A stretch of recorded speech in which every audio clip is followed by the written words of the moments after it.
Bom dia, sétimo ano. Nessa primeira aula, a gente vai fazer uma revisão de toda a unidade 6 para vocês fazerem a prova, tá? Então, a gente vai começar aqui na página 32, a gente vai falar sobre Brasil, clima e vegetação. O que é importante a gente lembrar aqui na página 32? É importante a gente lembrar sobre as zonas térmicas do planeta. Tá vendo que tá pintado aqui as zonas térmicas? Então, quais são as zonas térmicas do nosso planeta Terra? As zonas térmicas são zonas polar ou glacial, que é a mesma coisa, zona temperada e a zona tropical. Então, são 3 zonas térmicas do nosso planeta: polar ou glacial, temperada ou tropical. Passando para a página agora 33, o que a gente tem na página 33? Tem as atividades que vocês fizeram, para mim já, né? Aí, bem aqui embaixo, na página 33, aqui no finalzinho, tá falando pra gente uma informação muito importante. Tá falando que o Brasil, ele fica localizado em 2 zonas térmicas, tá? Na zona tropical e na zona temperada. Então, o nosso Brasil fica localizado em 2 zonas térmicas, na zona tropical e na zona temperada. Virando a página 34, o que a gente vai lembrar? A gente vai relembrar os climas brasileiros e as suas características.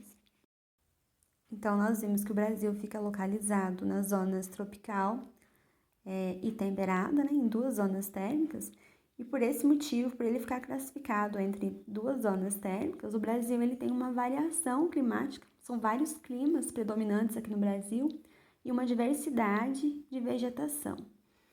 Prosseguindo, agora a gente vai para a página 35, a gente vai falar sobre fatores do clima. Vamos definir, então, o que são fatores climáticos.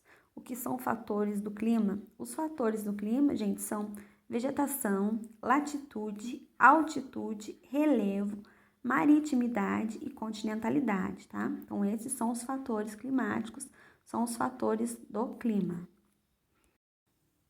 A gente tem aqui um mapinha sobre as massas de ar aqui do Brasil. Já expliquei para vocês em aula, né? Essas massas de ar. Então, agora a gente vai prosseguir, vamos lá para a página 36. Aqui na página 36 está falando para a gente sobre a classificação climática do Brasil, quais são os climas do Brasil, qual é a classificação climática do Brasil. A classificação climática do Brasil é a seguinte, essa aqui da legenda, ó: equatorial, tropical, semiárido, tropical de altitude e o subtropical. Essa é a classificação climática do Brasil. Aqui na página 37 está trazendo para a gente um mapa com a localização de algumas cidades brasileiras, né? Qual região que fica localizado cada uma dessas cidades e o tipo de vegetação. Prosseguindo, vamos para a página 38, vamos ver o que a página 38 está trazendo para a gente. Na página 38 são atividades que nós fizemos já em aula, né? Vamos para a página 39. A página 39 está trazendo para a gente o climograma, né? Vamos lembrar o que são climogramas mesmo? Perguntinha para vocês. O que são climogramas? Climogramas são gráficos usados para representar as médias de temperatura e a pluviosidade de uma localidade ao longo do ano. Então, a temperatura, os graus, né? E a pluviosidade é a quantidade de chuva, tá? Então, os climogramas são gráficos usados para representar a temperatura e a pluviosidade ao longo do ano. Nós vimos já isso também em aula. Aí foi feito os climogramas desses lugares que estão marcados aqui nesse mapinha. Foi feito e são esses climogramas que vocês fizeram para mim, as atividades da página 39 e da página 40, tá? Prosseguindo, a gente vai para a página 41 agora. A página 49 está falando para a gente sobre o polígono das secas, sobre o período de seca. Período de seca na região nordeste do Brasil, o clima lá é o semiárido. Então, lá chove muito pouco. O clima lá ele é o semiárido e a pluviosidade lá é muito baixa, porque lá chove muito pouco nessa região nordeste. A página 42 era um textinho também com atividades que vocês já fizeram. A página 43 está falando para a gente sobre a vegetação, suporte da vida. A biodiversidade é vida. Então, toda espécie de vida existente depende muito da natureza para sobreviver. Por isso que a vegetação ela é muito importante, é um suporte da vida. Todos nós, todas as espécies, dependemos da natureza para a sobrevivência. Aí tem o textinho, o Rubens do Semeador. Vocês lembram lá, né, que ele era um aluno que estava assistindo uma aula. Assistindo às aulas, sempre os professores falavam da importância de plantar árvore. Ele não ligava muito. Aí um dia ele descobriu, fazendo um percurso diferente para ir para a escola, ele descobriu várias árvores no caminho e ele se encantou. Ele viu quanto é importante plantar árvore para a nossa sobrevivência, quanto ajuda, né, a sobrevivência da biodiversidade. Na página 44, vocês fizeram algumas atividades. Depois a gente viu a relação entre clima e vegetação no Brasil. Nós vimos que é muito importante que o clima e a vegetação, eles são ligados. Um depende do outro. Se a vegetação muda, os lugares que são queimados mesmo, muda a vegetação, o clima também muda, tá? Então, um depende do outro, eles são ligados. Nós temos aqui na legenda do mapa as vegetações, os tipos de vegetações brasileiras. Então, essas são as vegetações brasileiras. Floresta equatorial amazônica, o cerrado, a caatinga, o meio norte, o Pantanal, as áreas costeiras, as florestas tropicais, a mata geral araucária, que são os pinheiros, e os campos. Esses são os tipos de vegetações predominantes no Brasil, tá? Então, essas são as vegetações brasileiras. Inclusive, a mata geral araucária faz parte da vegetação aqui da região sudeste. Já comentei com vocês, né, em aula. A mata geral araucária, os pinheiros, aqui em Morro Repouso mesmo, tinha muito pinheiro antigamente. Então, a mata geral araucária, os pinheiros fazem parte da vegetação da região sudeste do Brasil.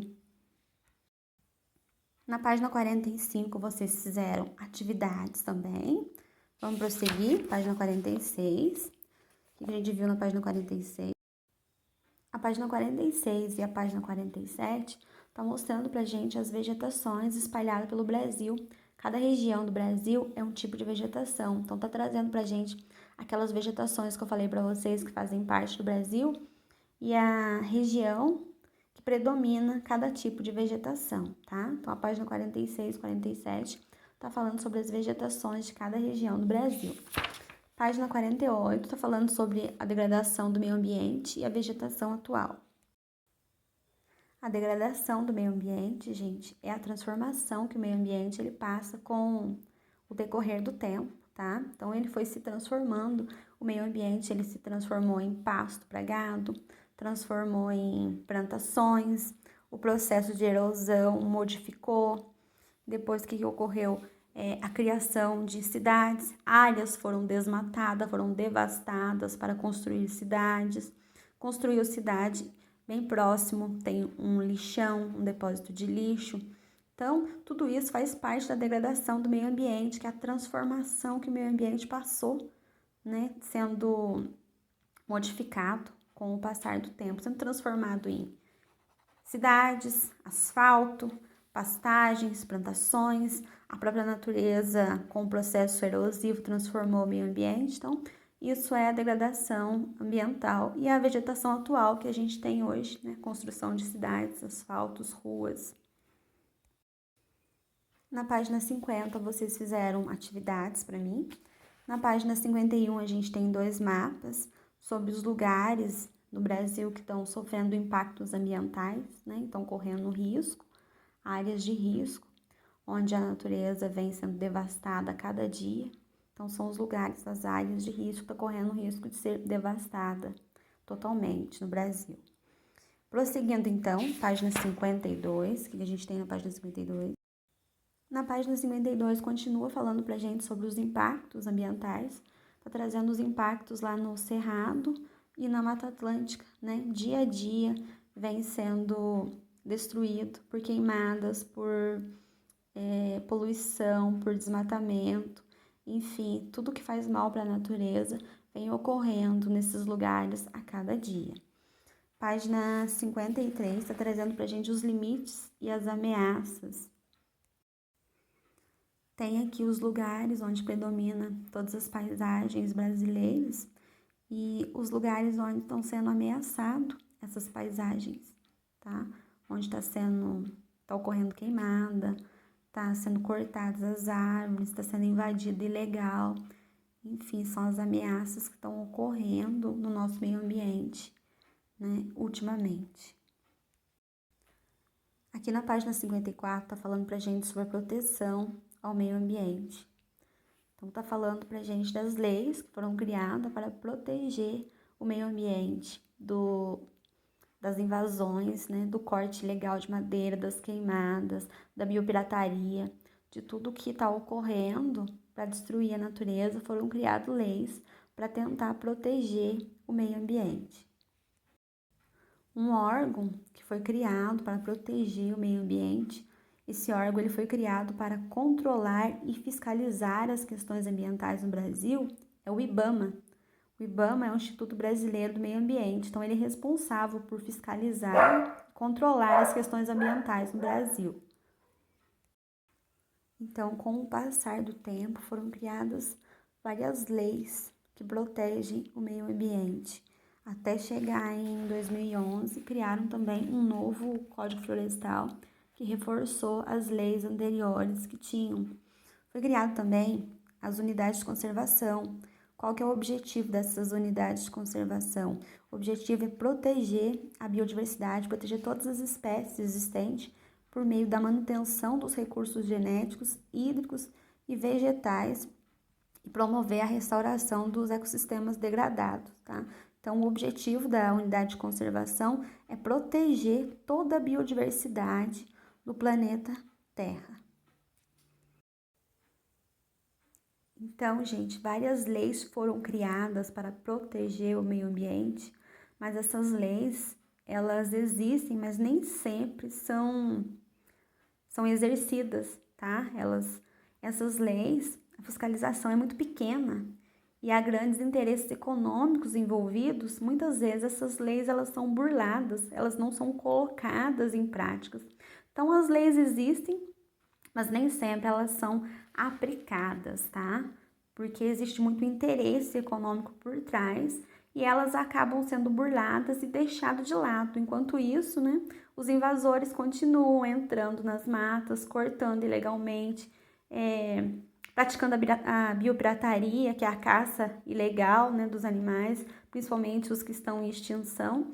Então, a verdade é que as leis existem, mas não são colocadas em prática. Tem pouca fiscalização que cuida disso, né? A fiscalização é muito pequena e os interesses econômicos que estão envolvidos são maiores. Então, muitas vezes essas leis elas são deixadas de lado e não são exercidas. Uma vergonha, né? Mas infelizmente é a nossa realidade brasileira. Aí a gente veio aqui para a página 56, que foi a atividade que eu pedi para vocês fazerem para mim. Então, nessa aula, eu busquei fazer um resumão com vocês, um resumo bem rápido de tudo que a gente aprendeu na unidade 6, mas estudem para mim, por favor, toda a unidade 6 para vocês fazerem a prova e mais a matéria que vocês têm no caderno, tá? Qualquer dúvida é só perguntar durante a aula, eu não vou estar tirando dúvida com vocês, tá bom? Então, qualquer dúvida, durante a aula não, durante a prova, qualquer dúvida vocês perguntem agora. Espero que nesse resumo tenha ajudado vocês nessa revisão, tenha ajudado vocês a relembrar. Eu peguei os assuntos principais para revisar com vocês. Espero que tenha ficado tudo claro com vocês, tá? Então, qualquer dúvida mesmo é só perguntar para vocês fazerem a prova com a cabeça tranquila e sabendo da matéria. Então, essa aula foi isso, foi a revisão que nós fizemos para a prova. Na próxima aula eu vou estar vendo com vocês o que falta da apostila do primeiro bimestre e do segundo bimestre pra gente terminar, mas eu acho que já tá tudo terminado, não sei, qualquer coisa vocês me falem, tá? Então, beijinhos e até a próxima aula.